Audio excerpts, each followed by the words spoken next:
Aloe vera. Si usted quiere aloe vera, venga por aquí.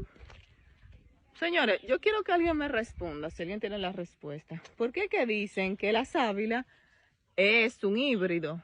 Si usted se da cuenta que usted se va al monte, como yo ahora, mire, y,